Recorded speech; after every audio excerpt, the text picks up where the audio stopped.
செந்தமிழின் தெளிவான பொருளுடன் நற்றமிழின் கனிவான பேச்சுடன் எம் தமிழில் இங்கு கூடியுள்ள அனைவருக்கும் எம் முதற்கண் வணக்கத்தை தெரிவித்துக் கொண்டு எம் நாட்டின் விடுதலைக்காக போராடி உயிர் நீத்த பிறர் போற்றா செம்மல்களை பற்றி எடுத்துரைக்க வந்திருக்கிறேன். 1947 ஆகஸ்ட் 15 நள்ளிரவு 12 மணியில் நம் அனைவரின் எதிர்பார்ப்பும் நிறைவேறிய நாள். ஆம், பகத்சிங் தூக்கு மேடையில் நின்ற போதிலும் கண்ட கனவு இந்தியாவின் விடியல். அவ்விடியல் தொடங்கிய நாள்.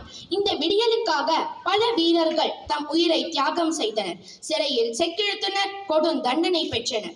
எனினும் எம் நாட்டின் சுதந்திர காற்றே எங்களது உயிர் மூச்சு என்ற முழக்கம் செய்து நம் முன்னோர்கள் பெற்றுத்தந்ததே இந்த பொன்னாள். இந்நாளில் நாம் சிலரை நினைவு கூர்கிறோம், பலரை மறந்து விடுகிறோம்.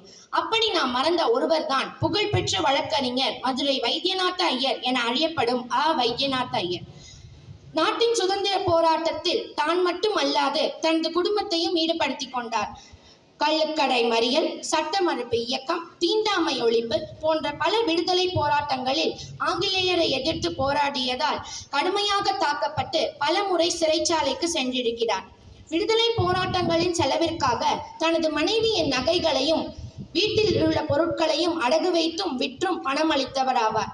சுதந்திர போராட்டத்தில் சிறை தண்டனை பெற்று தமது மகனின் இறுதி சடங்கில் கூட பங்கேற்க முடியவில்லை.